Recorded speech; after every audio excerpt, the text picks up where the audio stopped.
Yo, we got people. We're good to go. That's a huge bitch. All right. Yeah. Wonderful. So, school's in session, gentlemen. Today we're joined with Noctville and Ice Wolf yet again for more DM Academy. Yes. Say that again? Yes. Okay. I don't know why. It looked like you came in real quiet for a moment. Wow. How's that? No? Good? No, you're good. You're good. You're good. It just must have been a glitch because I was like, well, that barely registered. Oops. Weird. Yeah, I mean, I was just messing with the Discord shit just a minute ago. Because Right. now I'm on my new computer. Yeah. Yay! Yay, new computer! And speaking of computer, computer's an item. That button. Have you ever That's had what your it does work characters out. If you try to click get two that rocks to button, talk to each other? One concerned person. Rock A to Rock B, maybe. No. I mean, so as it was told to me by my players, I get these two rocks to talk to each other. I said, how? By using Thunderwave. What do you mean? He goes, well, think about it. Your computer is just a bunch of rocks talking to each other using electricity. Listen here, you little shit. Like, So are we trying to build a computer, or are you legitimately trying to, like... Just it ends up being like this massive cave. He's like, I've done it! And it's like a scroll, and he can play Doom on the scroll. It's like, what the heck are you doing? He's like, I've done it! Go into the cave! You go into the cave, it's just a bunch of rocks and boulders of various sizes with runes etched on them, casting thunder repetitively. yes. Yes. It's like, you made a computer using rocks and electricity. Oh, no. It's when it becomes the pocket dimension that you use to be the basis of the computer, and then you put it inside your scroll or something. Yes. It's a bag of holding with a scroll laced over the top of it, and it's an iPad now. It's a permanent unseen servant running through all the maintenance of it, making sure everything recharges properly. Right. And you have to call him and talk to him, and he's spell incorporates the attitude of an IT professional. That Have is you tried? definitely an Have you item. tried unplugging and plugging back in your bag of holding computer? No, Right. that's what you're for. Oh well, I mean that's step one. See if it's unplugged. But I'm holding it in my hand. Well, I don't know what your problem is. Right. So I guess my real thing is, I was like, for like beginner DMs, how would you, how do you find a good balance to what give a party items? Like, let's go, like, say the party's level 3. What's something that is, like, on the higher end of material goods that you would give them? Do you just randomly find a table and roll from it? Or do you give, like, something particular? No? I would say definitely double check your magical item chart. You know, it is in usually most of your DM books. You know, My actions what have content type of attached. items should they be, you know, Yeah, kind it's of just having secret at this hit point? me You know, up. level 3, you know, usually common to uncommon things, stuff like that. And it also accounts to what we discussed earlier of the fantasy world. Is it low fantasy, high fantasy, medium fantasy? You know, if it's low fantasy, that magical item, yeah, we're not having that until you guys maybe hit level 10 and you've gone adventuring for quite a bit. But other than that, I mean, most parties, they always have, and it's like the most common item in the game, a bag of holding. Speaking of which, Angry Overlord asks, can you throw an IT professional into a bag of holding? The answer is no, because they would suffocate. If he's a Warforged, you can though. Right. That's true. Or something that, or Or Clockwork Gnome. Yeah. Technically, I think certain monks you can throw in there too because they have breathing techniques. My 2-year-old says poop. They would have to come out once the blue moon, but yeah. You could throw a Lich in there.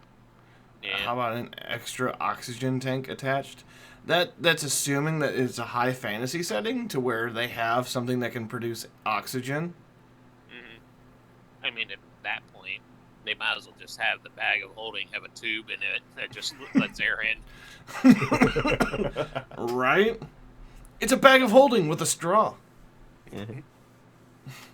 Just whatever you do, don't bend the straw. Bend. Right. It starts violently shaking. Like a cat in a bag. Starts going nuts. What is that? Yes. Its soul trying to reclaim its life. What about you, Noct? Do you just usually go to random tables, or do you kind of predetermine what the stuff is going to be for a reward for killing things, or a quest, or whatever? It goes back to the little bit of planning that I do. If it's a shop setting, I usually have them, okay, what goods are in the area, what would they be able to make? And then I price things according to actually how rare it would be to see it. Because, of course, I deal with the more higher fantasy settings, so most of the time it's like, okay, a bag of holding is probably going to be something like 50 to 100 gold. It's really common. Right. But something like, you know, a rapier that glows in the dark and deals like 2d10 thunder damage or something crazy is going to be a little bit, not rarer, but a little more pricey. Right. I don't know. If it's a drop, there's several things that I do. I've got Excel spreadsheets that I can type numbers into, and it'll give me like lists to pull off of. And then I typically tailor the drops off of. Hey, I've got, you know, all these items. I've got a fighter, a paladin, and a monk that need martial stuff. So let's go find a couple of things that are within the drop table and see if they drop. And then I roll a d20 to see if it actually drops after I've selected each item. And I usually try to do 1 or 2 for each person. Yeah, I'm pretty lazy when it comes to coming up with items, so I usually just go to the table charts. Random generators is usually what I do. Unless it's like, okay, I come up with an idea. Like with my game, the ranger has a bowstring that allows him to shoot twice per turn. That was a string that was just magical I came up with. I'm like, oh, that'd be useful. Let's throw it in. Mhm. Or, like with my paladin, he has a rudimentary shotgun inside of his hammer. That was just something. It's not really magical, but it is to a point. Because it doesn't really require gunpowder, it just requires ammo. Right. I mean, yeah, I mean, you could get crazy with something like that, you know, like, oh, maybe he loaded it with He certain- blessed ball bearings and then shot it, and I'm like, okay, it's going to deal an additional 1d6 radiant damage. right, Yep. yeah, Like, like that, yeah, makes sense, you know. yeah. Every time somebody called me, And then, Like, he could probably soak it in poison, too, and do the same thing, to be honest. Right, Mhm. or maybe gets a pair of silvered, you know, ball bearings and bless Right. them, you know, double win. I load my shotgun with thunderstones. Oh no. Right. Wow. Taste lightning, fucker! See, I like handing out. One of the things I like doing is whenever I roll lower on the tables and I hand out mundane items that might be magical but not do much, and seeing what the heck the players come up with. Right? Like the party, the one short that we did where you took over the guy's mansion. Oh, yeah. The party from before, there was a guy in there, and this was before Artificer was a thing. And the guy was playing himself as like kind of an inventor type person, and he kept getting, like, the party kept giving him all of their extra bags of holding, and he had already purchased a bag of holding from from one of the people, and so he had a bunch of these bags of holding and a bag of holding, and yeah, it turned into this thing to where he bought some materials, and he was explaining what he was doing the whole time in roleplay, and I thought it was great. He ends up building this metal casing about the size of a cannonball, and then etches runes on the inside of it and puts a claw into it to where if it impacts, it releases and shoves forward. So then he takes a bag of holding, puts it in a claw, and puts another bag of holding on the other half of it. He's Oh, created bag of jeez. holding grenades. No. And for people So- who aren't familiar, a bag of holding inside another bag of holding creates what if I remember correctly, it's like a 15-foot sphere of destruction. Teleports everything into the ethereal plane Yeah. Yeah. It pretty in much 15, 20 feet. Yeah. pretty much like the 2 bags of holding or 2 mini pocket, like mini black holes in a nutshell. You throw shit in, you can pull it out. But if 2 of them come together, they explode, and everything in the area gets temporarily sucked in and sent to the ethereal plane. So he was doing that, and I mean, he had a limit because, I mean, he could either buy a bunch of bags of holding when he was out, but his bag of holding only had a limit, and then it became an interesting thing, and it was funny when it worked. It's always a good thing.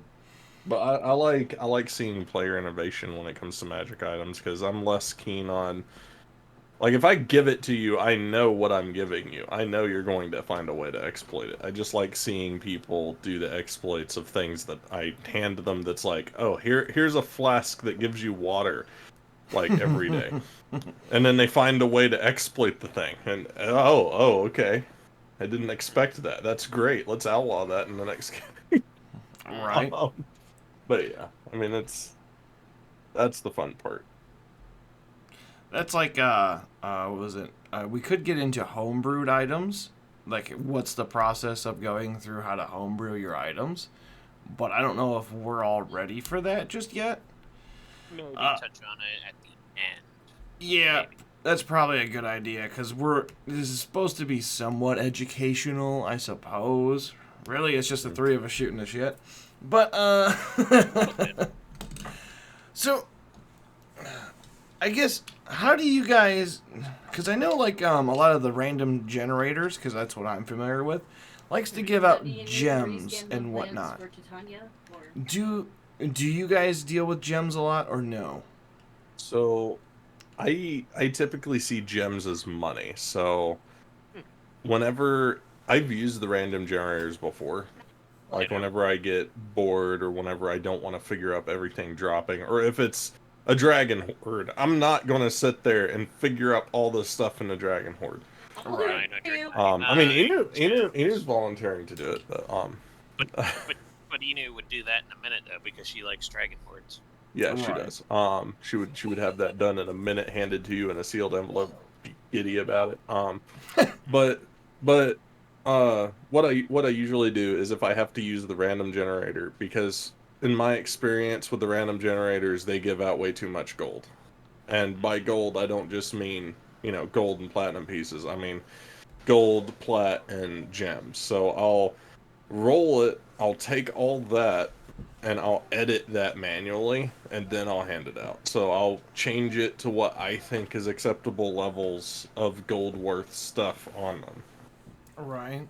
And that's what I do if I use a generator. I don't mind using the generators because it makes it easy, but like I said, sometimes it's just way too much gold. I don't want a level 5 character getting 3,000 gold from one chest at the beginning of the game. I don't see no problem with that whatsoever. Because most of the time I play with my players are like very, I must hoard my wealth. And so it's like, yeah, they're not going to spend it. Like, I know they're not going to spend it.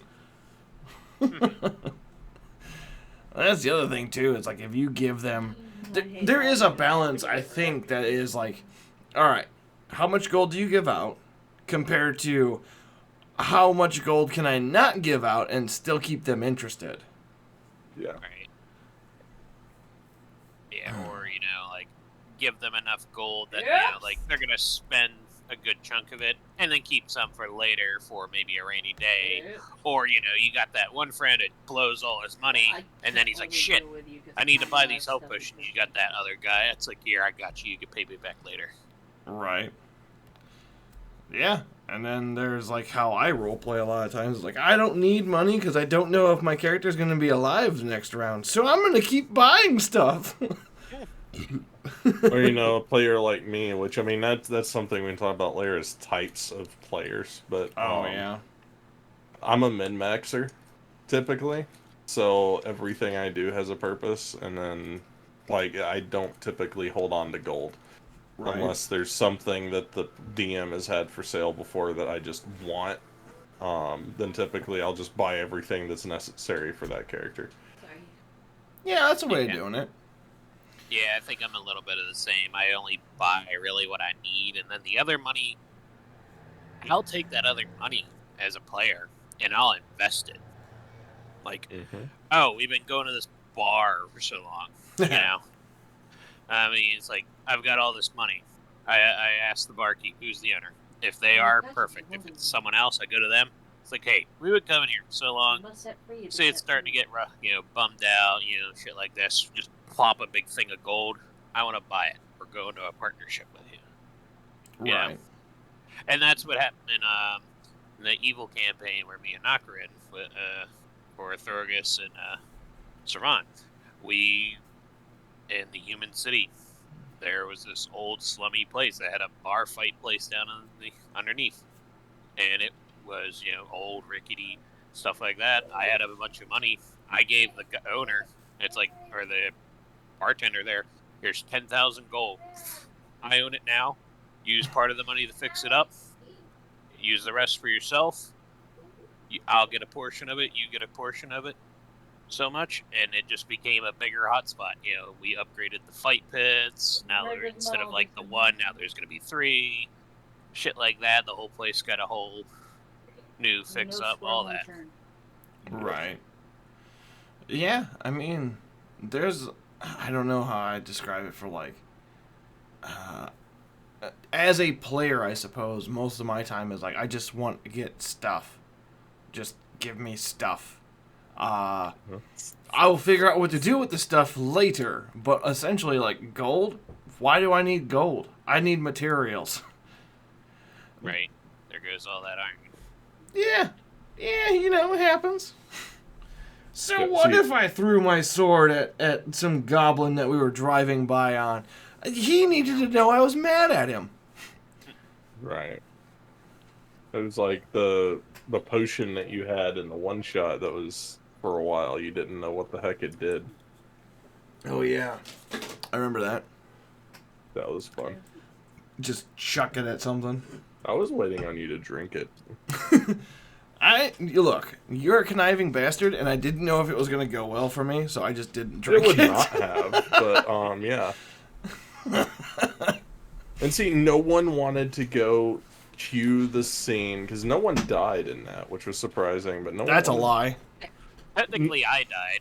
I went But- down to 0. Yeah, but you got resurrected before you. Actually Yeah, I know. I know, but I Cause see, went down. The fun thing in that Yeah. campaign, let's say Wolf would have actually failed his saving throws. He would have met Sebastian, their leader, and then Sebastian's brother Ichthan in the bar, and he would have had to play a game of dice with them to figure out if he gets one more chance or if he comes back as an Eldritch Horror to help out the cult. And then it was going to start turning into a PvP match very slowly. I went down 3 times in your one shot. Your one shot. Yeah. If I could do quotation marks on my avatar, one shot. One shot 10 times. You know how hard it is to rig fingertips? Very. Very hard. Yes. I was looking into that today. First thing I'm gonna do is rig your thing to flip people off. Yes. You just need to program a hand gesture for it, and it should do it. Right. But anyways, moving back towards the items for what people are here for, I'm usually. not Russian. Wait, what about Russians? I did not do anything. Of course Let's not, continue. comrade. Why would we suspect you of doing something? Let us continue. Yes, let us continue. I'm trying to think, like, how do you guys do your starting items? That's a good one I thought of. Like, for me, I would give them approximately 2,000 gold if they're starting off at level 3.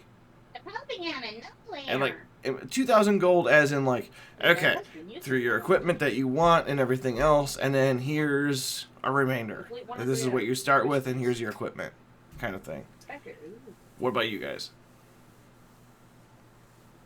Mine's typically based on what's your background, what's your backstory like.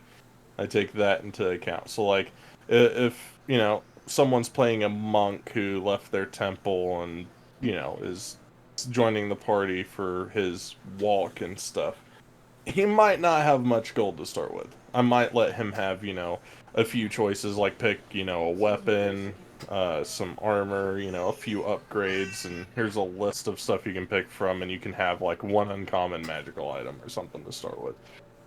Right. But the point where you need to fix the printer because there's stuff I want to print out. Okay, but I typically approach it like that. So, like, then if, like, this guy's like a nobleman who had all of the money handed to him his whole life, you know, it might start him with 2,500, 2,000, 2,500 gold.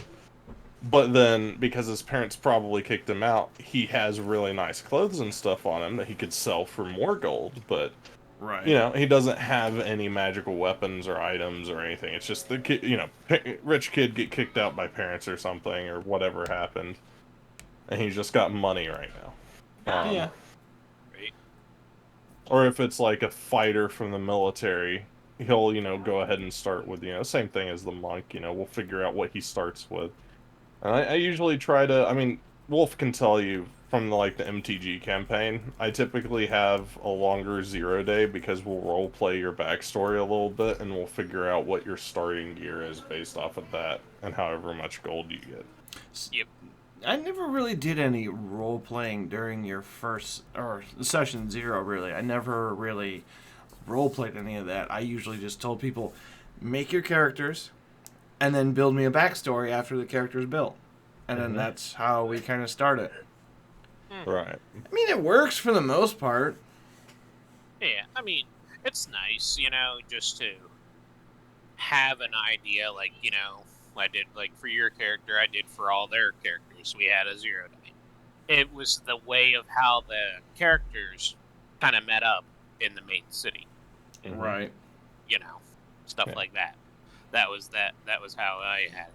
So that way, you just weren't, oh, here's, you know, adventure number 5 has appeared. Now he's joining your group. You know, now he has a reason. Like your character, you know, had a reason to actually come there and was given a job and a task. You're going to be put with this group that has similar goals as you. You know? Right. Yeah, I've also, that's something else. I've never really been a big fan of the whole, you guys start in the tavern, you know, for the first day thing. That's one of the other reasons I like doing the whole, you know, multiple 0 day thing, is because it's like, hey, we're going to figure out what you're doing before the group, and then during our first couple of sessions, it's getting the group together and how y'all get together. Yep. Oh, I mean, yeah. I do. I usually start most of my campaigns off in Skyrim fashion. You guys wake up and you are on a cart being wheeled towards a town. The last thing you remembered was accepting a job. Right. So you're awake now. Yes. I've had that happen where, you know, one campaign was just one shot. Yeah. Where you were tasked to do a job, everyone wakes up, you all got fucked up real bad from doing the dungeon. You were only lucky because one of your compatriots dragged your lifeless corpses out and someone found you on the road. And now you're in the back of the cart, you know, similar deal. Or the one where we started in a cannibal den and we're all locked up, eaten by cannibals. Yeah. Or what was it? The one that I've heard a couple of times where you start the party, you have everyone give you a couple of ideas of what they want their character to be. So, like, at least give me 2 ideas for your race, your height, your weight, your class, all this. 0 day comes. No one's character sheets are made. Alright? Everyone rolls block numbers. So each person, if you've got 4 people in a group, each person rolls 1 set of stats. You write them down in different areas. Everyone gets a chance to pick their areas. And then you make them into a cube. and you roll the other 2. And then, let's say someone is walking around with this blank character sheet, they run into one of the other characters, and you describe what they see to them, right? You roll for it, and then they're finding out from each other in interactions with the town, because they were brought into this, they don't know who they are. They don't remember their backstory. They don't remember what they did or anything. They just get teleported into this with no memories, no realization, and no connection to anything. And so the first, and then the first session is literally them building their characters, and that seems like it would be fun. I don't know if I would ever do that. It sounds like this one Warhammer game somebody played. Mm-hmm. Oh, I guess I'm gonna be the lady of your house. in this game of Warhammer, they kept playing this one combat fight thing, and allegedly they ran through like 70 characters in a span of 3 months. And this was a group of 4 people, and then like at the end of like that 4 months, they're like, "Okay, you guys get Xville out of here. Congratulations, we won the front. There's all your backstories. Now the campaign begins." And it's like, what the fuck was that all about? It's the guardsman fucking campaign all over again. Just another guardsman comes up to replace the other guardsman. Yeah, it was ridiculous. Like, you gotta be kidding me. But with items, I almost want to say, how overpowered or underpowered do you usually go with items? Or do you just kind of, this one sounds fun, and throw it in? Like, say they find a magical item. Or they roll high on a percentage check, Right. Usually, what I like to do is, like I said, to double check that category of where certain items are. There was actually a thing I had online, but apparently the site does no longer exist. I really liked it. It gave you an idea. It's like, all right, your characters are 1 to 3, Yeah. And now it was really nice. I really wish I had downloaded it, because it would have been nice just to have. But yeah, 1 to 3, we're touching into common items, maybe 1 uncommon, and all that. And then we go up a couple more levels. Now we're like, say, 5 or 6, 7, give or take. Now we're kind of pushing past common items that are magical. They're more frequent. We can have a whole spread of them, kind of deal. And then we're dipping into some of the rares that are starting to pop up, and they're just kind of leaking their head up. And it's just what kind of balances it. It's nice to go, let's look what's on. Let's look at the categories of selections of magical items, and then let's see what items could make sense for a character, and which items are more random. Like, oh, we have a wizard. Maybe this nice, spell book that can never be damaged would be really nice for him to have. It can never burn, it can never get wet. Oh, yeah. For Okay. magical items, so that way his spells aren't fucked up for the rest of the day. He's sitting there trying to dry out his book, because it fell in the water. Right. Yeah. Oh, Kindtail says, "Tell me how you really feel." I'm happy to be here, but I'm also very exhausted. Alright. The hell? I keep going through my head like, okay, items. How do I... God damn it. Tell Inu to knock it the hell off. With the items, like, most of the thing I can think of is, like, there's a lot of references out there to follow through and, like, kind of give you, like, a baseline of what to do. And some of those things are good, but I like with the gems, when going back to the gems, now that I didn't finish that. Usually with gems, if they found like a jeweler, I would tell them like, yes, they'll buy the gems at a premium rather than like some other place because they don't really use them for much. and whatnot. But sometimes, like, you get somebody who's crafty who requires gems for trading because they don't usually use money for it. Like, have somebody use material who doesn't believe in, like, the gold standard. Right. But yeah, I'm just kind of excited to get into the homebrew shit, to be completely honest. Like, that's kind of where I want to get to. Well, it's nice also to dip in the gems too, because certain spells and other magical things require them. That's also another reason why it's nice to be there. You know, like for the artificer, if they want to make their homunculus, they need a gem worth at least 100 gold, and it doesn't matter what type of gem; it could be any gem. And like Inu's character, literally, I had a random chance during the very beginning of the story. She found a thing of amber that was worth at least 100 gold on a tree that's been sitting there for almost 100 years. Right. Now, that's one way. It was a 1 in a million chance she got it. I hadn't took 19 yet. Hadn't took 19 yet. Here she is. Okay. I don't know. Do you ever like mess with the party and be like, this person requires a thing, and like A make shrubbery. it like, a shrubbery, and then Yes.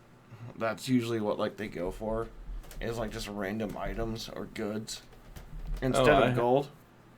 I have run a character at one point that the party was running around in the city, and they were trying to find things to do, and this guy legitimately sent them to find an item that he sold to a pawn shop like 2 months ago. Okay. And he said, if you can get me this item, I will give you one item out of my shop for free. And he was this old cadre man who he ran a business of magical items, and they were like, yes, we can look through it when we get back. And they ran off, and it took them like 2 sessions, and they were searching the town, and they found the item, and they paid like 1,000 gold and brought it back to him. And I rolled. He was a dirt salesman. No, the guy had memory loss issues. Oh, So when they got back to him, he didn't. He was like, I don't know what that item is. Who are you people? I never told you to go buy anything. They're like, what? He's like, well, I mean, if you really want to do something, I lost this item a week ago. I don't know where it is. If you find it. So they went and they tried it again. And come back. I don't remember you guys. Y'all were never here. So now they've got 2 common magic items that they've way overpaid for, trying to get a free one off this guy. Yeah. So,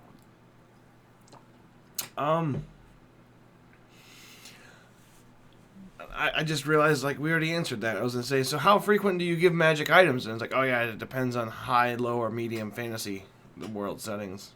yeah, it does. Yes.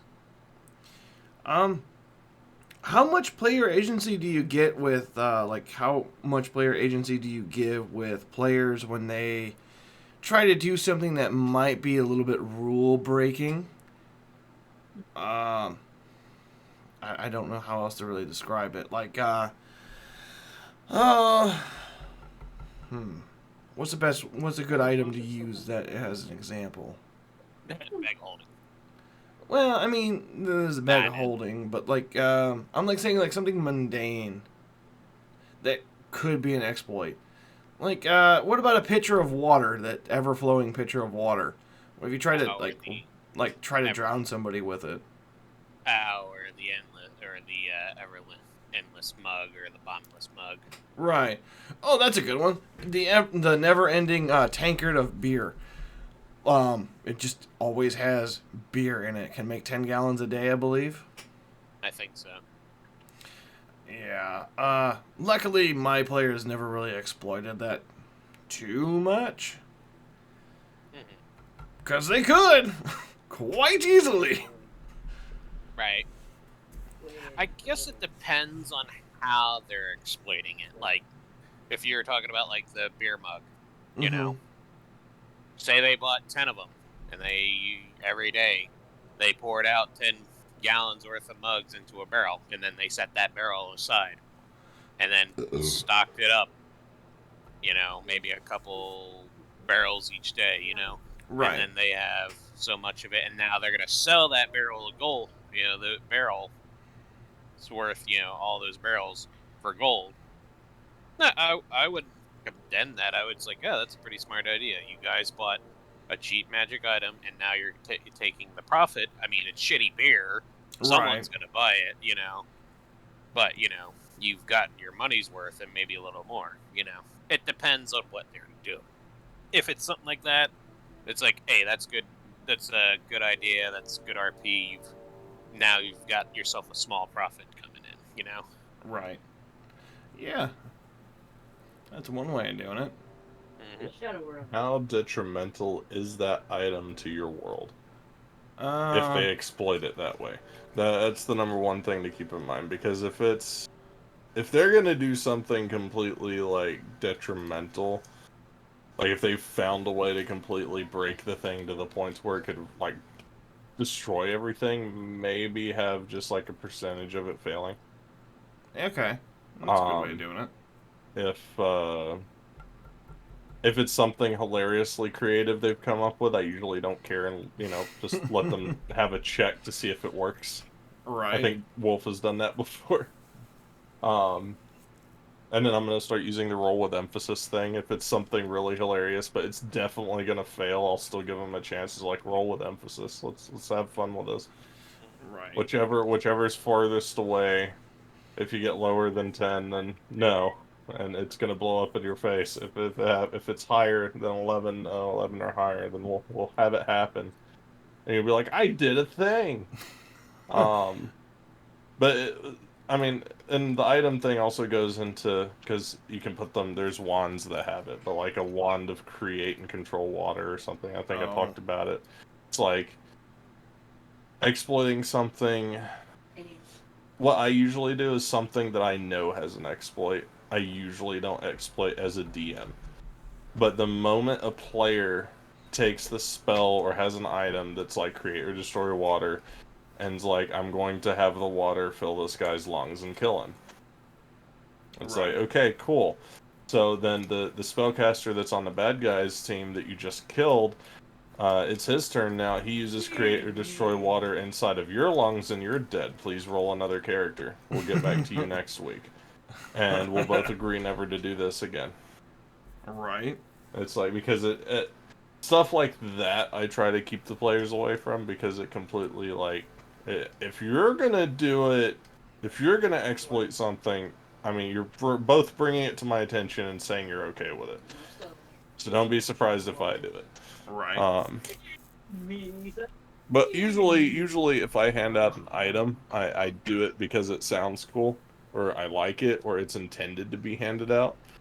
And if they find a creative use for it, I'm 100% okay with that. It's fine. Exploit it. Put the ring on the end of the gun and shoot cannonballs out of the pistol. That's fine. Right. Or, give your Warforged a giant tower shield, Give a Warforged a giant tower shield. Isn't that right now? Yeah, give the Warforged the ability to have like 37 AC and a giant tower shield and a cage on his back that holds the guy that pops out of it and shoots stuff every once in a while. Okay, then. That's called party dynamic. It is party dynamic, yes. Alright, we're 45 minutes in. Let's start getting into the fun part. Homebrewing items. Let's go with our favorite homebrewed item. Jack in the Box Warforged. Basically. Why did you have to redeem help the party? I was gonna say, shouldn't have been like highlight message. Right? Accident? Accident. Okay, I'll reject that one. There you go. You're welcome. Plenty of points. Yes, I know, my faithful follower. I mean, I'm sitting on 10k right now. He's got 50k! Oh, wow, he's got 50? Oh, my God. He could mess with me anytime. Oh, speaking of which, yeah, we'll cover that later. Homebrewed item. What's your favorite homebrewed item you've ever made? Anyone? I would say, because I gotta pull it up. Thankfully, I have my shit back, so I could You've been pull it up. busy. Right.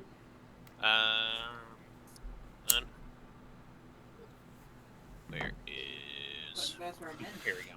I know my favorite. I would say my favorite item that I had made is a legendary item called the Plate of the Stormlord. Now, how this is a special kind of Roombas. plate.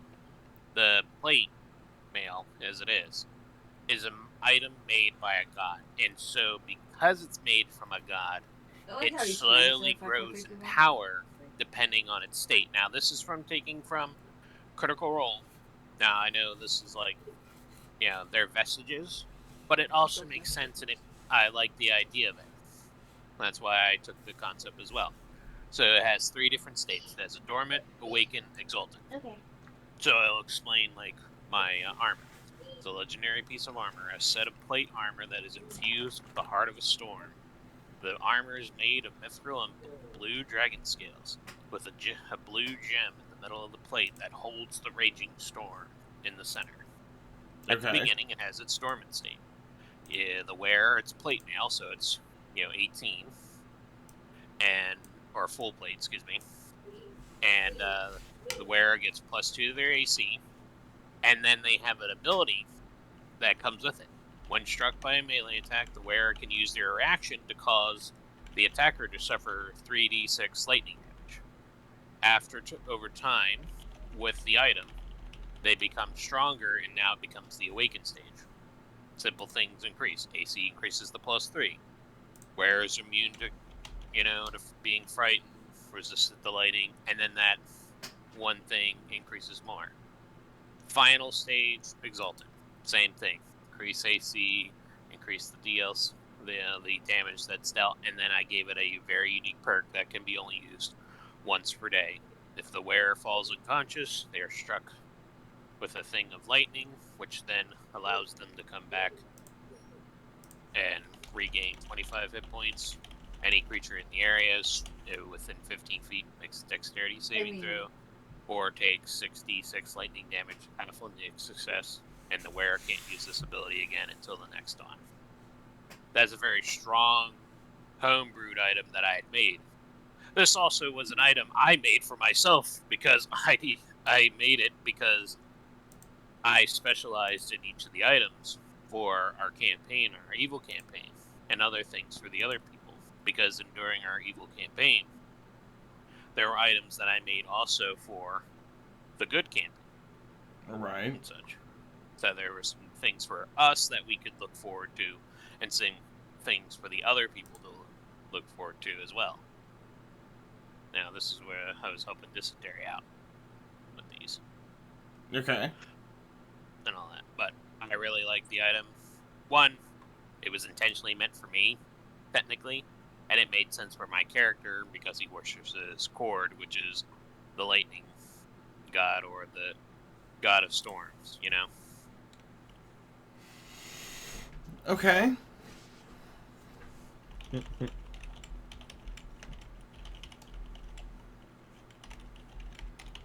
Not saying he would be the king of healthy shit, but So, Knoxville, what's your homebrew item of choice? The best So- one you've made? So my favorite homebrew item is something that I've never given players. I think I've mentioned it with Wolf and Dysentery in a party before. Okay. So it requires me to kind of explain a character from my world. So Thryking, it's a race of mantis people. Okay. There is a character that I've created that is an homage to our time in Ark Survival Evolved, where I always used to call a mantis Jim, and I used to put him in charge of the black market, right? Okay. And so I created a rogue who peddles and deals with information. He wants information, he wants items, he wants information on items. But more or less, he wants all the information in the multiverse. There's an item that I gave him that he uses to get around, and it's called the Magical Guide to the Multiverse. What it does, it's very simple. It gets 10 charges per day. Okay. You can use 5 charges off of the tome to open a portal to a random universe that you have not visited yet. As soon as you step through the portal, the book on the next available page writes down the name of the planet that you're on, the name of the universe that it's in, the names of deities that have influence in that realm, and then different, like, major things that everyone would know about the realm that you're in. Okay. So it's a very minuscule amount of information. What? Oh no, we're doing this thing. So it gives you like minor information about the plane. Whenever you go there, though, you're stuck there for 3 days. You can't teleport to another plane. You can't go back to the one you came from. Once you go through the portal and anyone follows you, they're all locked to that plane of existence for 3 days. So you're trapped there, basically. Or you can use 2 charges to learn one random thing about the world that you're in. But it can't be anything important to somebody. It's like you could learn like something about one of the animals that's there. You could learn that like generally the person that you're following is there. There's a chance for that. But you can't learn like where they are, what their plans are, any of that. You can't learn like specifics about what the favorite beer of everybody is or whatever. Or you can discharge all 10 charges before you teleport to a spot you've been to on any of the verses that you've been to before. Which is how he gets around to different places. So if he's been to the universe before, he can just teleport, oh hey, it's been 3 days, I want to go, back to my actual home, so we're gonna go there. I mean, it's a simple in process, but it's my favorite because it allows a lot of mobility, and it allows me, no matter what campaign setting that I'm in, to always have a character that I can just pop in for no intended reason whatsoever, and just give them something to do.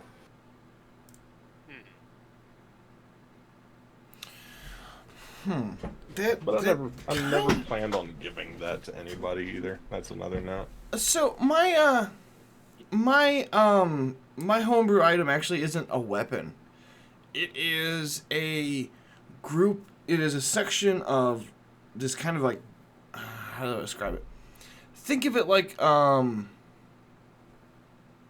pool balls. Like you've got 1 through 16, pool balls. They're about that size.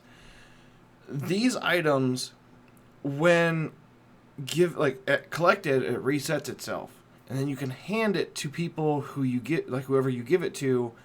They gain essentially long range telepathy and also vision sharing during that time. And it's anyone can access anyone's vision or thoughts at any point in time. It was kind of like a way of doing like, all right, party chat's installed, guys. We can talk to each other at any time from any distance, and we can see what anyone else is doing. So it also really, the rogue didn't really like it until he started like exploiting things with it, and it makes great role-playing tricks too. Like for example, the one rogue I had, he's like, okay, I'm going to be leaving to do legal things, very legal things with actual legal currency. I will be leaving now, and like he'll leave. And like a few hours later, the paladin's like, I'm gonna check in on the rogue using the stone. And then it cuts to the rogue. What are you doing, rogue? I am vigorously jerking off. Okay. So like the paladin's like, what the fuck am I looking at? And then he did it like 6 or 7 I'm milking times. my cow. He did it like 6 or 7 times. And then the paladin's like, okay, you're going to have to go do legal things. We know what that means. And then he would go through and like ransack shit. Like, so there was a good way of doing that. But that was my homebrew item. And there was up to 16 of them. And so like they gave them to some NPCs as well. Which was interesting. But yeah. I never really homebrewed a weapon, really. Like, it's just not really my thing that I make, is weapons. Since we're on homebrew, have you ever pulled a homebrew item out of other content, or have you ever pulled an item and converted it from other content that you actually really enjoy? Ooh.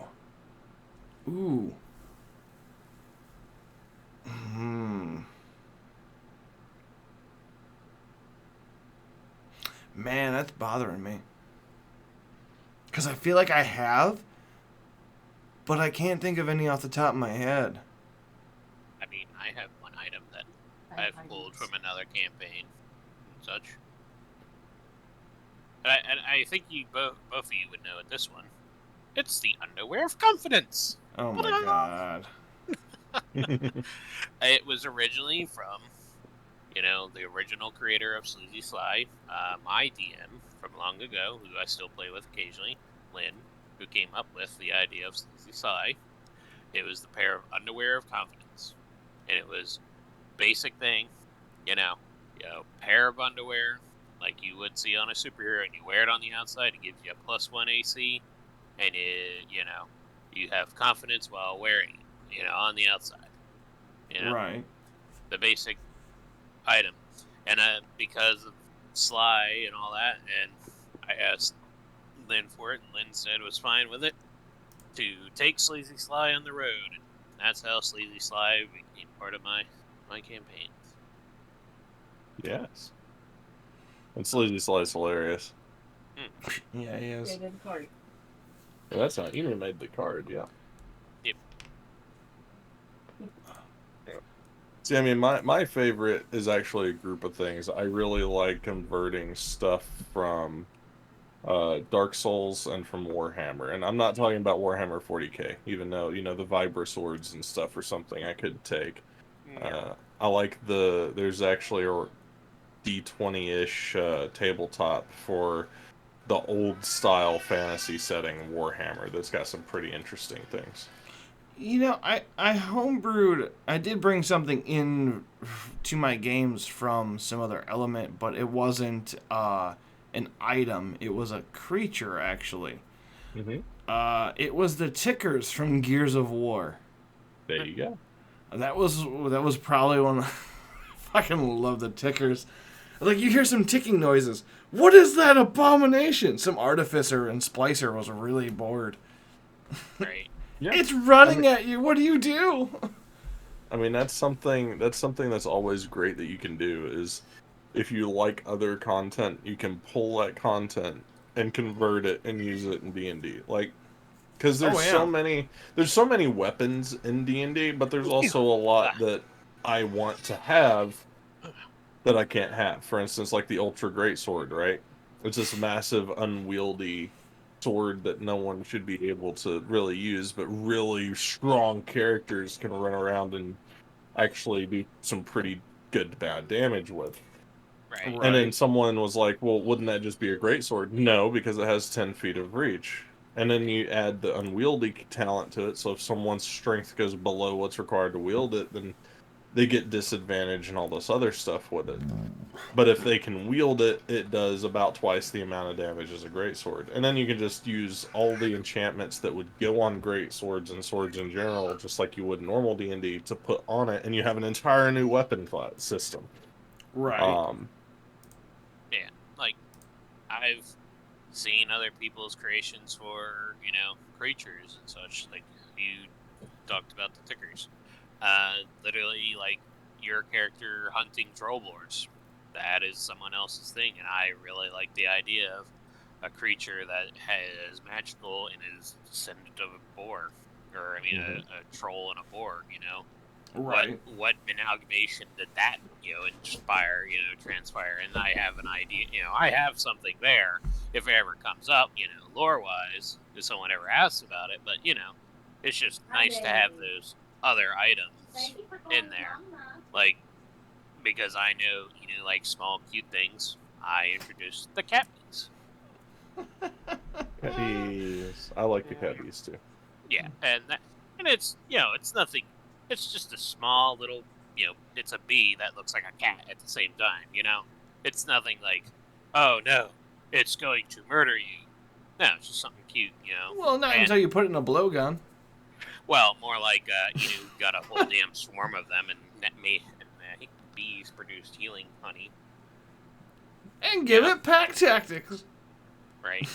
Meow. Like the one, what was it? The Dungeon Master Therapy. Why do you keep giving everything pack tactics? Yeah, I made vampire squirrels with pack tactics. Why? Why would you do that? Stop giving things pack tactics. But it makes sense. Just because it makes sense doesn't mean you should do it. Yeah. Yeah.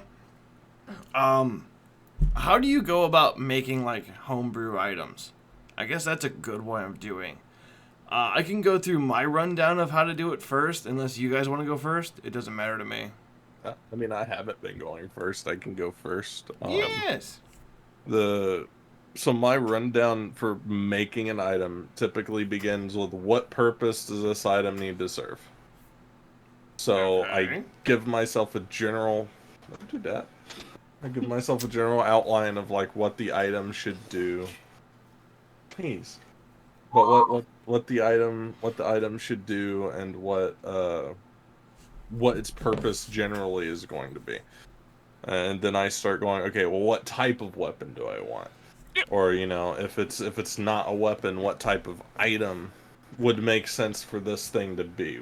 Should it be a tome? Should it be a scroll? Should it be a rock? Should it be a random coin someone finds on the street that just happens to have this etched into it? I mean, what? I mean, it could be a sack of flour for all I know. Seriously, or like if the concept I've got is hilarious, maybe it is a sack of flour, a Vorpal sack of flour. There you go. We've made a magic item right there. Vorpal sack of flour. Anything made with it has a chance of killing the person who eats it and making their head pop off. There you go. Okay. All right. But no, like, just think of an outline of what you want magic-wise that item to do. What base item would make more sense for it to be able to do that, and then make sure there's a character in your group that would actually be interested in possibly doing something with it. Okay. I mean, that's usually where I start, and where I start just filling in the blanks. And then it's a matter of balancing based on what levels and stuff they are. Right. Okay. All right. I mean, that sounds very similar to what I do, except I don't look at features first. I look at what the base weapon's going to be. And then I don't even look to see who's going to get it. I just, okay, here's a short sword. What goes well with a short sword? Well, do I want damage, utility, or free-for-all? And that's kind of how I go through the mindset of, like, what am I doing with this? Like, for damage, it's like, okay, it's going to gain, I don't know, I usually roll, like, a 1d6. Fire, necrotic, poison, and ice. Those are usually my go-tos for, like, a lower-level homebrew item. And then if it's got, like, a utility to it, be like, oh, well, this weapon actually, can never be unequipped from your hand unless you sheath it yourself. Or you throw it.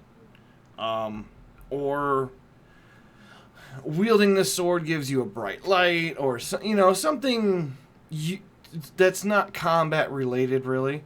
And then the freedom thing is like, okay, this sword once a day will double in size of the blade length for 1d5 round or 1d6 plus whatever rounds, and it's treated as a great sword now, but it still has the same weight value as a short sword, and so the damage changes and whatnot.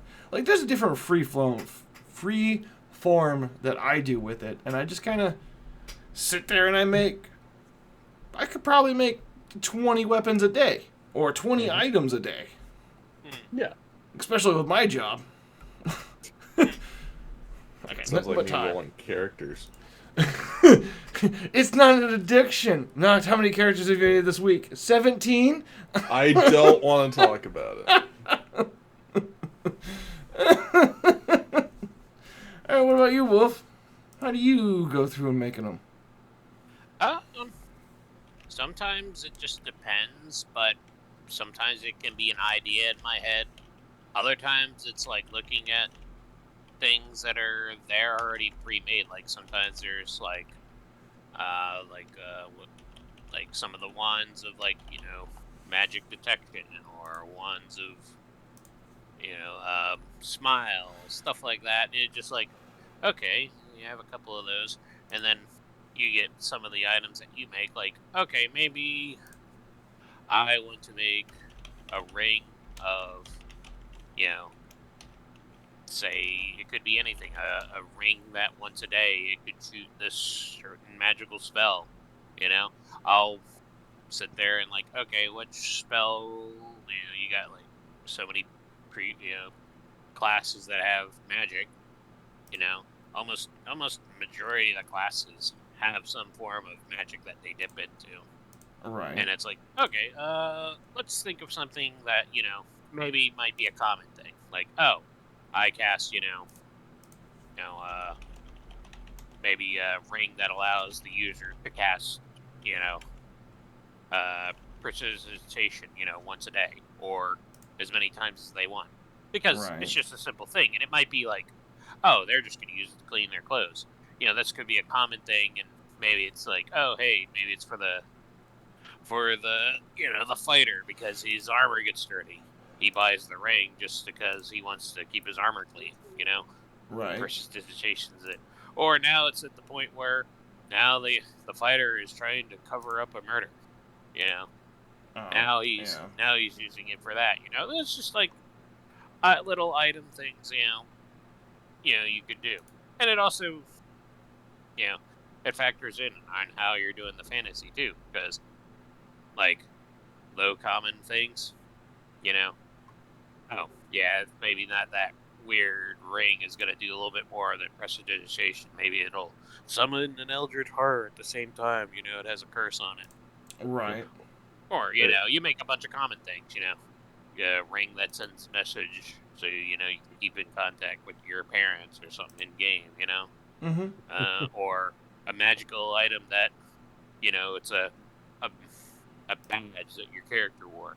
It casts Spare the Dying on your character, when you hit 0, so you are actually alive next round, technically, Right. just like kind of spitball things. You look at the magic, list there, look at some of the items there, and then you just kind of go from there. That's for more your common things. And then if you're going for more of the crazy, like, when I was talking about my,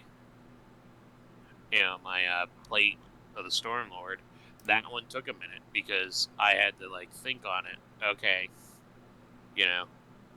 you're buying this, you found this plate armor. It's going to make it stronger as it goes up, legendary-wise, And that comes in with the level and everything else, too. Because it's a legendary item, it's going to have some pretty unique effect. Okay. Don't mind me. Wolf just gave me an idea for a magical item. Yeah. Of course. He used prestidigitation and eldritch in the same sentence. Oh no. It's So Eldritch, no. So I've made now. It's a ring of cleaning, and sometimes, by the way, magic items come to you like this one. Oh yeah. So it's a ring of cleaning. For shop owners, it could be like, well, I think it just clean stuff, or gives you the ability to cast prestidigitation. I haven't used it because I've got one of those already. But no, it summons a horrific monstrosity that's wearing a maid dress, who proceeds to start trying to clean things to the bone. So like she'll start trying to God. clean your arm and like the skin doesn't need to be here. Why is there skin on your forearm? We need to clean this off promptly. Just pulls out like this steel wool that's, upon further inspection, it's steel wool with like razor wire. It's Yeah. made out of razor wire. Starts trying to scrub you down with it. It's like, Yeah. Oh my god. I mean, making things, just homebrewing items should be fun. And it shouldn't really be tedious. But like, I guess, how would you balance out your items? If you, like, how do I put this? You're looking at an item and you go, is this too strong? Should you backscale it or just put a level cap on it? compare it to other items that you've had, or that you've known about, and see what category it falls into, and give it that category. If you're content with your item as is. Okay. And then if you realize, oh, I've made a legendary item, or I've made an artifact item, oh god, yeah, you weren't meaning to do that. That's when you scale it back. Right. Like if you've accidentally made a legendary item, but you were just wanting to make it rare, then start pulling examples from both and seeing what you can do to tone it down while keeping its identity. Right. Hmm. That usually kind of what it is too, is the ranking of the item. So Right. say it's a common item, it has a one, it has a one effect thing, one and done. An uncommon, it might have two different things, or it has a thing where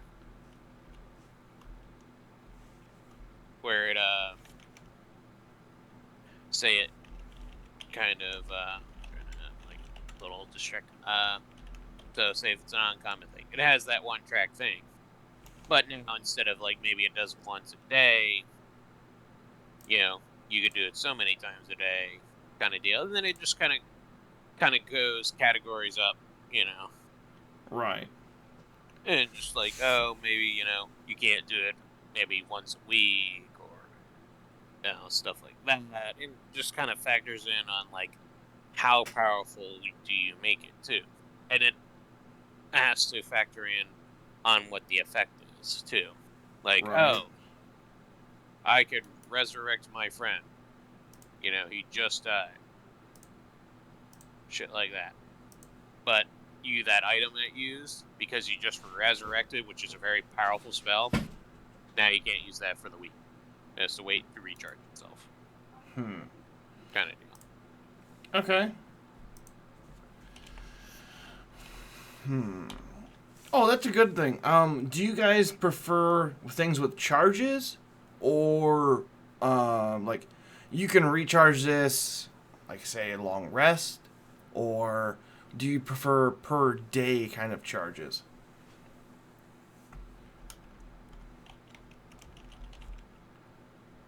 No. I usually prefer per day things. Per day is nice for certain things, and then charges are better for other things. Like, oh, okay, you can cast light so many times a day. Here's how many charges it has. Bam. Right. And then, like once a day things are like things that are like super powerful. Like, we're talking about like the resurrection thing, stuff like that, Uh-huh. Knocked? I don't know. I don't typically have anything with charges on it that I make. Unless it's another ability that the item grants. Okay. Or unless it's something I pulled from another source. I haven't really delved into like creating any items with charges too much. Okay. But that is a way I guess to like balance out what we were talking about earlier, like, you know, If let's this say you've thing accidentally does, made that legendary weapon, give it the ability, like, oh, it can only do this ability twice a day. Well, now, you know, you can scale it back and say instead of legendary, it's very rare right? at that point because it's not able to do as much. Fair enough. Fair enough. Um, for a new DM starting off, would you suggest that they homebrew? Say they've played 5 games, and would you suggest that they start to homebrew some items? Uh, like 5. Are you Like talking about 5 like five. sessions or Let's 5 go with separate games? let's go with like say they've hosted 5 campaigns.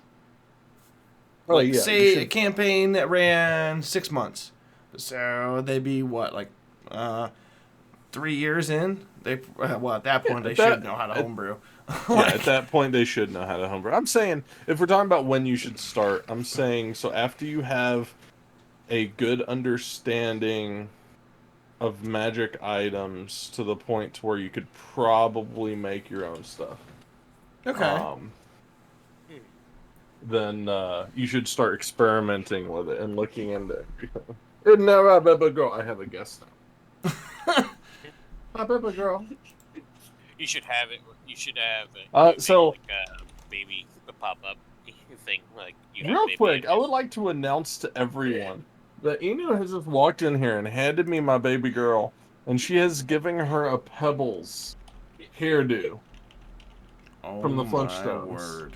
So all of her hair culminates into like a single ponytail off the center top of her head. Sounds about right. You're adorable. You're adorable. You're trying not to laugh. I love her. I love But her. yeah, to talk about like the home brewing things. Yeah, I mean like when you're first DMing and stuff like Mhm. that, I can understand like, oh, you know, we're gonna stick with some basic, you know, regular magical items. You know, your first year DMing, and then you know, after your first year DMing and all that, looking at some of the magical items and stuff like that. Now you can sit there and dip into the magical item game, the home brewing. Right. You know. All that.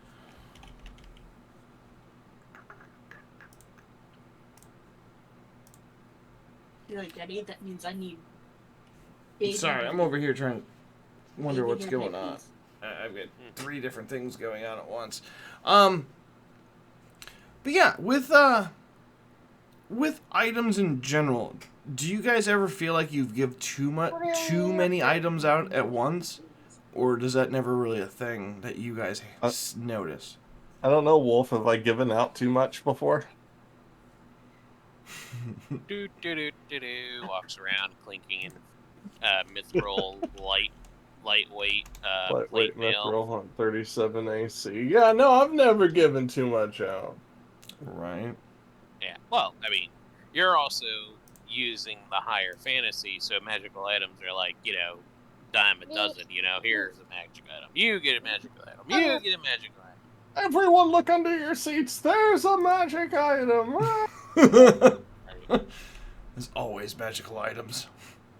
Yeah, but you know, I try to make a balance a little bit to a point. You know,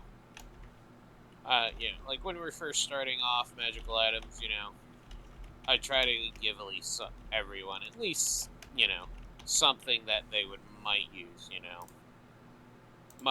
or the party can use in general. Like, oh, hey, you know, Nidus has that magical endless flask of blood, you know, he uses to eat and drink, you know, because, you know, he's a vampire bastard, you know. And a similar thing, you know, maybe Isaac gets one now because he needs the blood. Or, I mean, Ray, you know. Good old rye bread. Mm-hmm. But, you know, that's just like an example and all that, you know. I try to make sure at least everyone has an item, at least some sort. And then I try to roll in other ones. Like I had the splint mail, the 2 different armor types from the Harpy account. I Right. rolled randomly. One was lightning, and the other one was acid. Yeah. And that way, and then I just, it's like, okay, it's random as all hell, but I only know maybe 2 people might be able to use it. But they can decide on which one of those variants. And then, we had the cloak and then some other things, like anyone can use a cloak. I try to make sure, like, there's universal items that any player can use, and then one that might be tailored to a certain player or 2, Right. that session. It's like, oh, okay, they got magical items. All right, we're going to kind of focus on these guys, give them that option. And then next session, or next couple sessions, down the line, we're gonna focus on the other ones, some magical items that might be relevant to them, Uh-huh. And then you throw in the, any kind of item that anyone can use, like the Ring of Warming, that was really good for you guys in the winter era. Anyone could use that. The frying pan of cooking. Yep. Just a warm frying pan. Hey, kept your asses warm, right? It did. I still have that frying. No, I don't. It got deleted It's Hey, hard when. because I forgot to thing update that character nunchucks sheet. Well, on now the you thing. know what to put it back in then. Mm-hmm. I gotta. You know what reminds me? Friday, I'm gonna get on a little bit early, and then me and Wolf hopefully can rebuild my character sheet because it got deleted off of Roll20. Right. Didn't you So work then- on it a little bit too? I did a little bit, but I get most of it but the items. I Yeah. got most of it but the items. I'm like, I can't remember any of these items whatsoever. I don't like the play. I'm playing three. I'm trying to think of like items. Oh, scrolls. Scrolls. Do you guys ever just give your players scrolls for any reason, and then make it do like okay?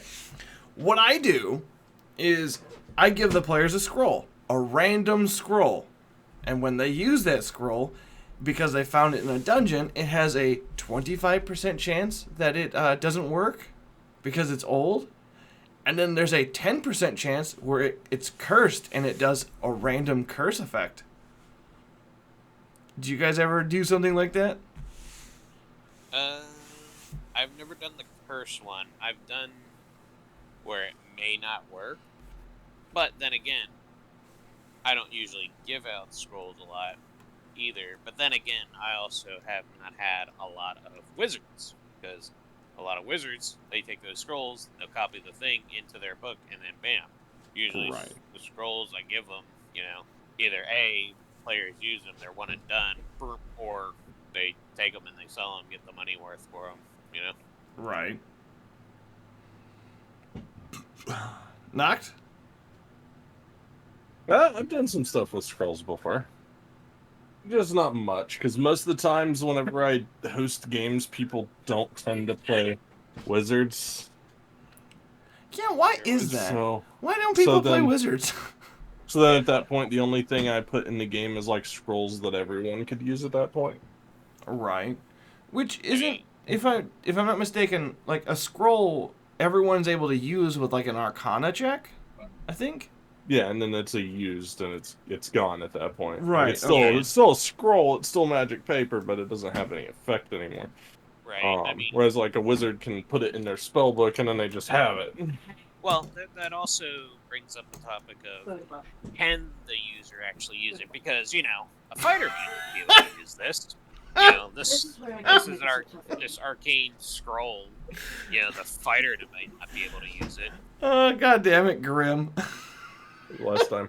So what was that TikTok that I saw that was like that? So this this warlock decided that he wanted to get with some other warlocks. They all serve the same patron deity, so they decided that they were going to all form a union against the being to gain more power, and they succeeded in bargaining for more power. So then, when other warlocks started hearing about it, they started joining the original group so that they could all gain, the power from the deity. And they all built an underground society where they started living and growing crops and everything. And then suddenly, all these people started coming in there trying to kill them. And then one day, an adventuring group was hired and sent in to kill them. And as they were slaughtering them, some of the original group members were like, "Why are they killing us like this?" And then one of the party members go, "We're gonna kill you all, you filthy cult!" And then it dawns on them, we've created a cult.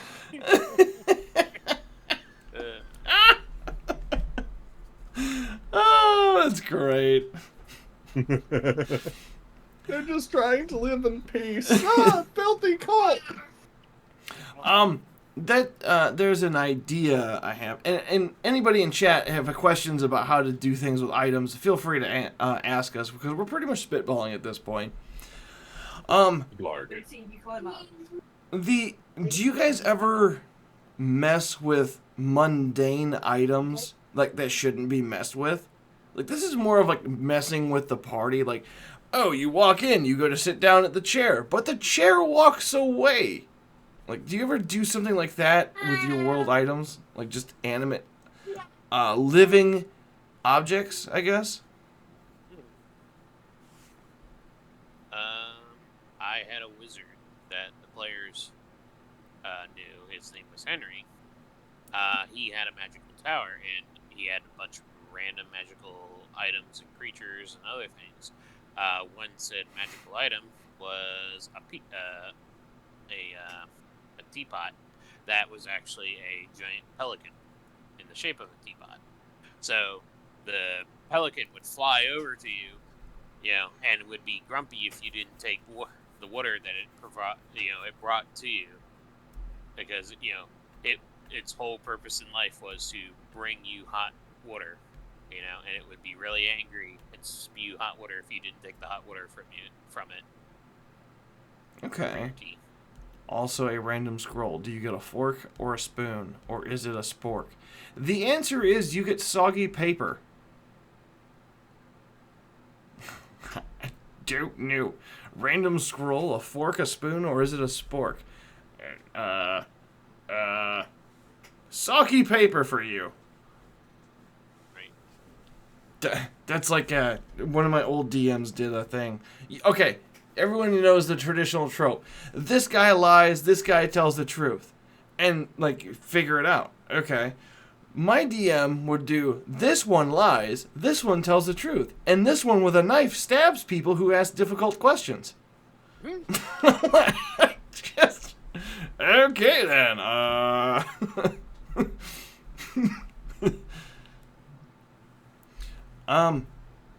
one of the weird things I've done, I guess it is kind of a homebrew item, but it's designed to, most of my homebrew items are like designed to mess with the party rather than have any kind of utility.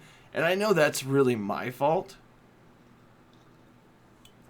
But the one item I had was an organ it was an organ or pipes of changing, where when the players touch this or play them or do whatever, their race would change, but they wouldn't get the bonuses for it, and they would change colors or change a halfling would look like a half orc, but have none of the stats or none of the benefits for it, and it lasted for 12 hours.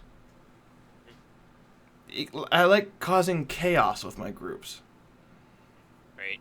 I had a similar thing for a one-shot. If any player is late by 15 minutes, the DM reserves the right to add a mimic to the tavern. Maybe. Right. I like that idea. Right. Roll with it. But, yeah, I had a one-shot. The DM, we went into a dungeon, and someone fell into this weird, rainbow-colored goo.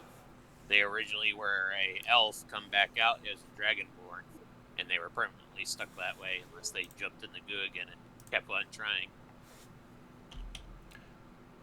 Same kind of deal. You know, Okay. no Yeah. benefits, no nothing, just looked like a dragonborn version of them, you know? Yeah, that's true. But I mean, Guys, I'm a real boy now. it could get weird. That's for sure. Like with how many different things you could throw at people.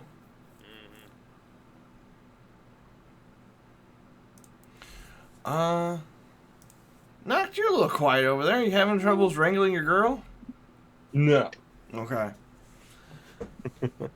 I'm trying to think of what else to really go over with like items. Like as a newer DM, trying to handle items and giving them out like to people like that's where I'm kind of like I I don't mean, know. a good code of conduct is if you're a newer DM, don't hand out a lot of magical items to your group.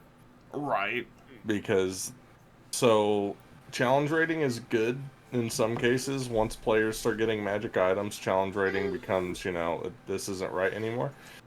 The more magical items your players have, the more that situation becomes apparent. Right. So then you have to start giving, your mobs magic items to kind of balance things out. Or you need to, stop giving your party magical items. So. Or ooh, that's a good thought. What if your players wish to make a magic item? How would you go through to have them do that? Like, say it's like a homebrew item. Like, I want this pickaxe. Say I want this pickaxe to be a magical item to where every time I hit something with it, I don't know, has a chance of being stunned or like shock damage. You have the SS cocksticker and I can't see them. What?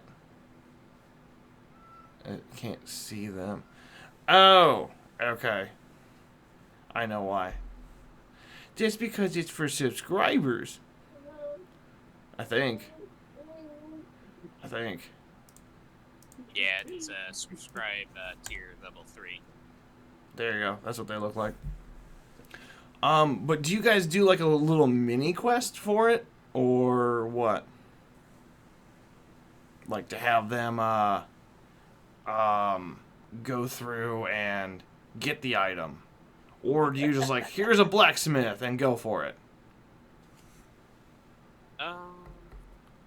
For the players making a magical item, Yes. I would say depends on what they're making. If it's something simple, I would say, okay, you're gonna like say, oh, okay, maybe it's a sword that you're gonna imbue with fire. Now, Right. it's Oh, yeah. An item with one enchantment, essentially. Yeah, one enchantment. All right, so what you're gonna do? You're gonna work with 2 different people. One, you're gonna work with the blacksmith. He's gonna make you a special blade. Maybe it's made out of a different material, or he carves in the runes for the mage that this blade is going to next. Then you talk to the mage that takes the time and imbues the blade with this, this magical element. Having to infuse it with magic or put in, Right. socket in stone, stuff like that. That's simple stuff. Now, if we're talking like here, I will give a good example. We're going to talk about Thorgus's hammer. And for those who don't know, Thorgus is what? That is me. Well, that is me, one. Right. He is also a Grey Dwarf. Is he epic level yet or no? No, he's only level 10 still. Oh, I thought he was level 20. No. And Oh. imagine, I'm only level 10 and I could already do that shit. Imagine if I hit 20. So, I have a lot of retconning to do, because I made the character sheet level 20. I could buff him up for you. I made mistakes. I can level him up for you. You can have a updated version of him if you want. Okay. Yeah, I can do that. I'll probably do that tomorrow. Alright. Probably after all this. But nevertheless, how Thorgus's hammer was made. It was made in a forge down in the Underdark with his family's own personal forge, which the fires from the forge were lit by a dragon. Right. That dragon imbued the fires of that forge. The materials it was also made out of were very rare materials. It was a mithril and adamantine hammer combo.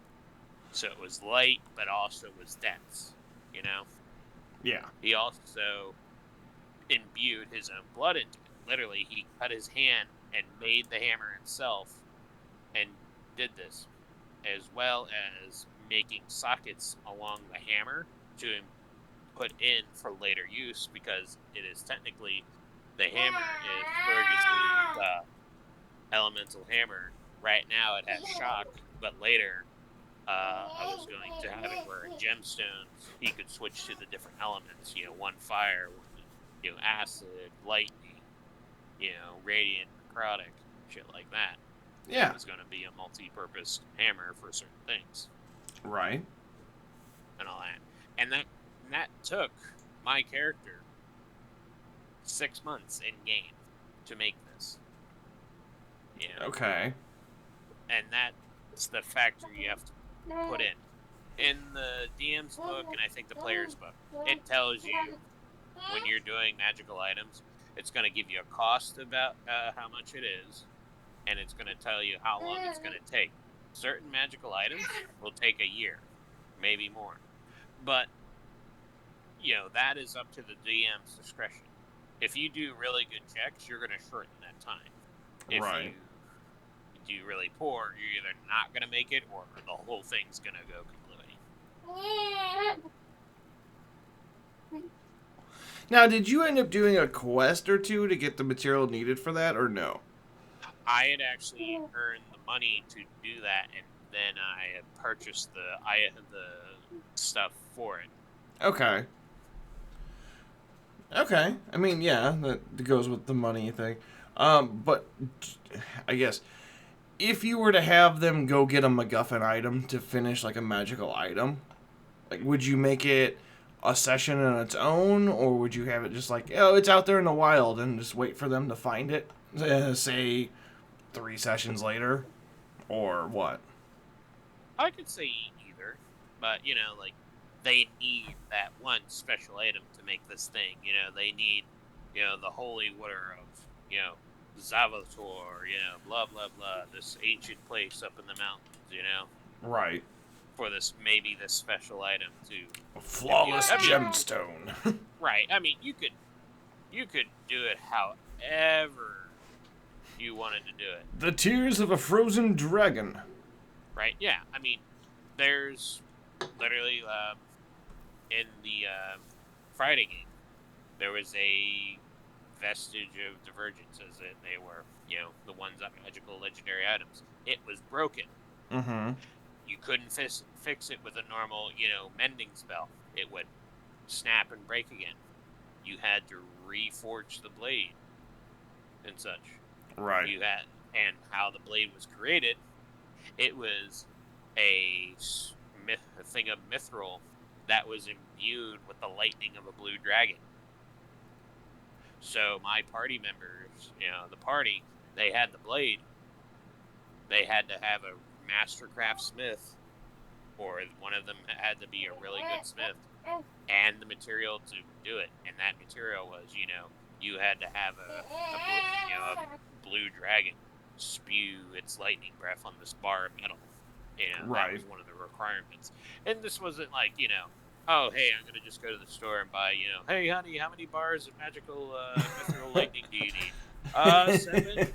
No, this is something, they're going to have to work for, or, because either A, they're going to have to be that one group of parties that one of them literally has a thing of mithril bar strapped to the chest of them, and it's like, come on, dragon, hit me with your best shots. Drag his corpse off. We got it. Yeah. Well, that's why you can always hire a peasant to do that too, but that's a different time. Right, but Yeah. Oh, items. Weight. Do you guys ever check weight, or do you just kind of go, that sounds realistic? Oh yeah, I'll let Terry talk in a minute. Knocked.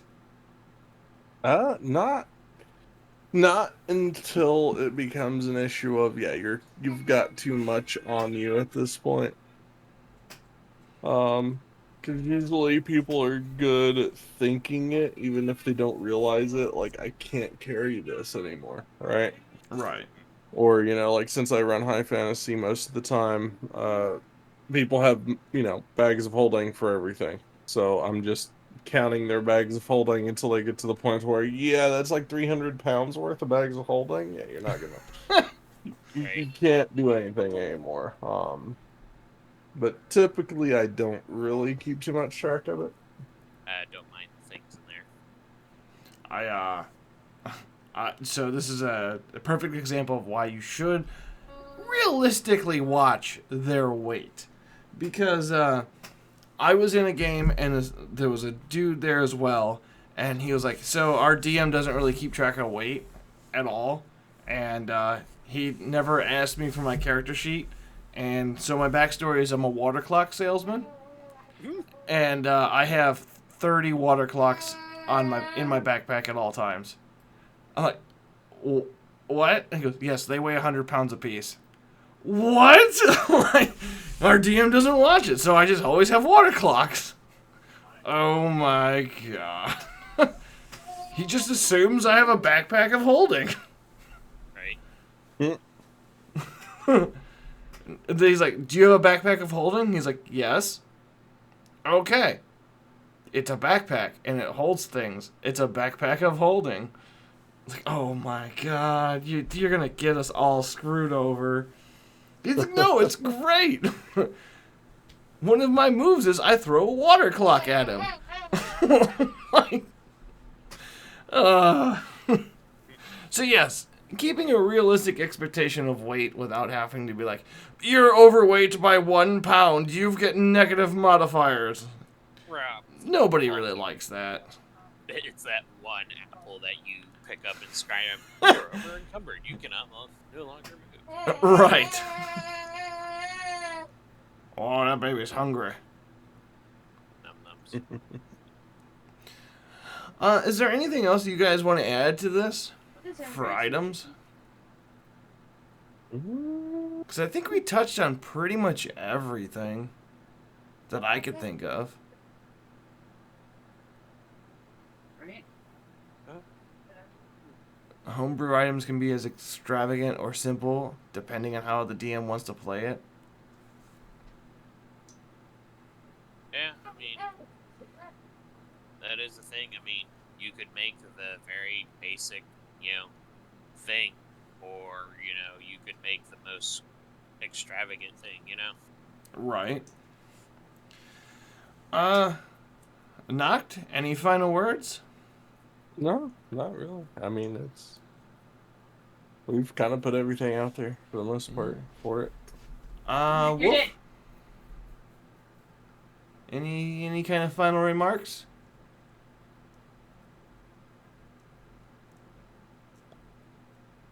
No, I think we've covered all the items.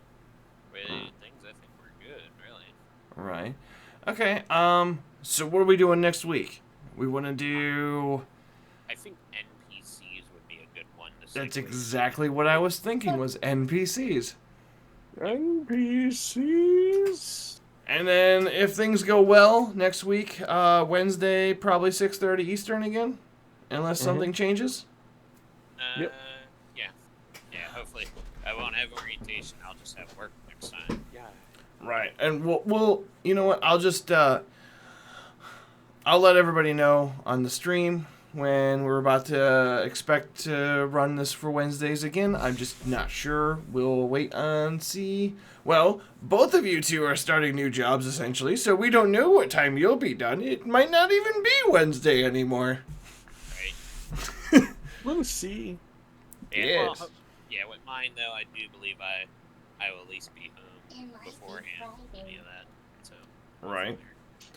Alrighty then. Everyone, thank you for watching. This will be up on YouTube sometime. Not sure when, but yes. Next week's NPCs.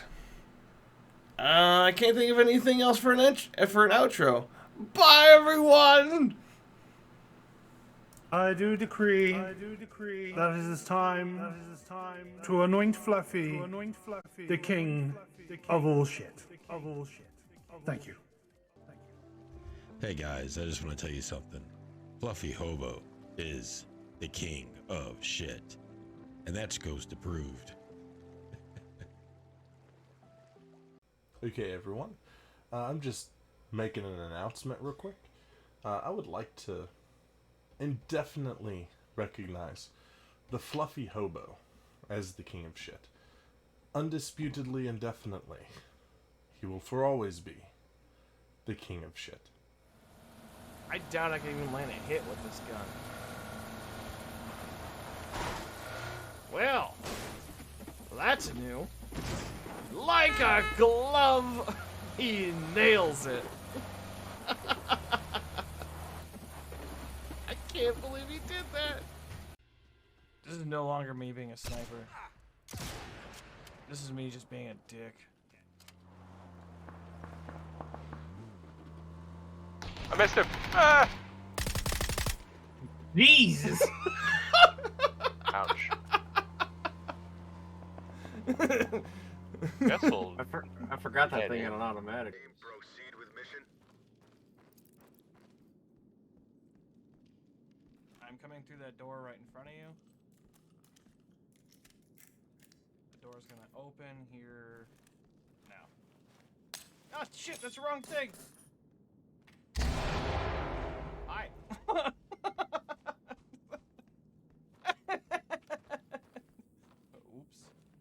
I do decree